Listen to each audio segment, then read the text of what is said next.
At first, you might think it's a cold, and it could be, but COVID-19 could escalate. Here's what you need to know.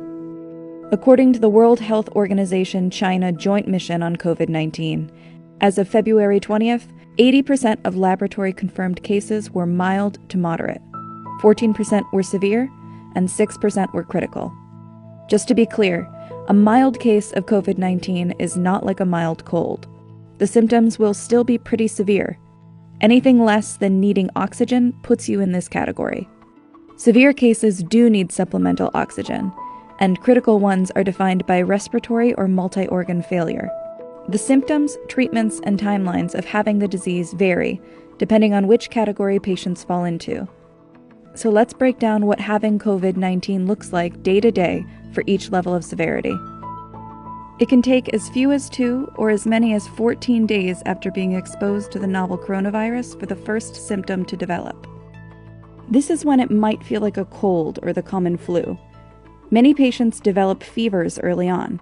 The World Health Organization China Joint Mission saw that about 88% of people who had COVID-19 had a fever.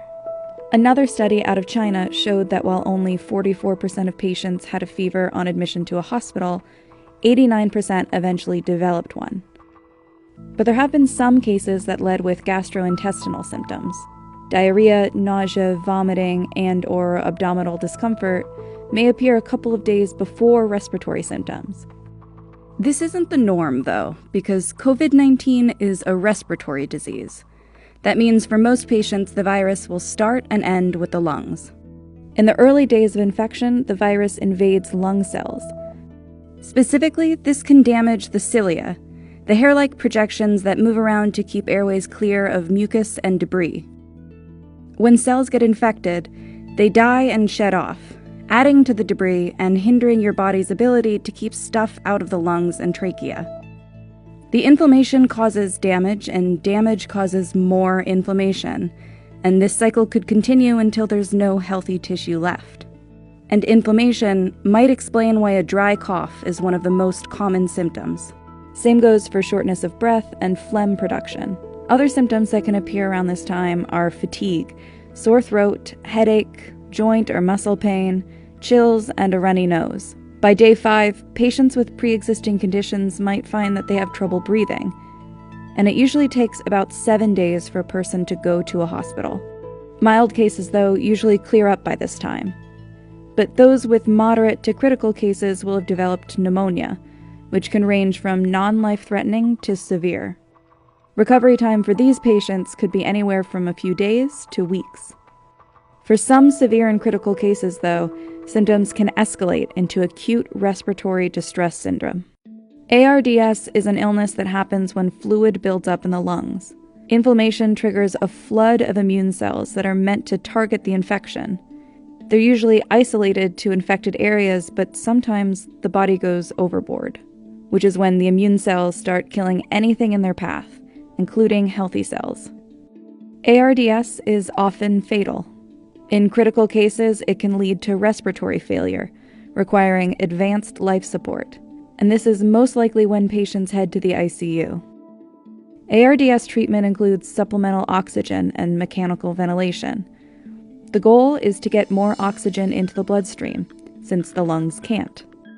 When this treatment doesn't work, the lungs are basically too flooded to get any oxygen into your bloodstream. That's the cause of most COVID-19 deaths. And even when a patient survives this phase, they could be left with permanent lung damage. SARS punched holes in some infected people's lungs, giving them a honeycomb effect. And these lesions have been seen in people affected by the novel coronavirus too. Early studies found that most people who die of the disease will do so within 14 to 19 days. And on average, people who recover are released from the hospital after 2.5 weeks. But with the most critical cases, recovery could take months.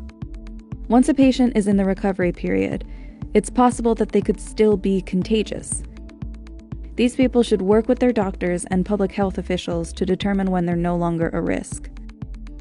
As of now, there is no vaccine for the virus, so the best way to avoid getting sick is to avoid being exposed.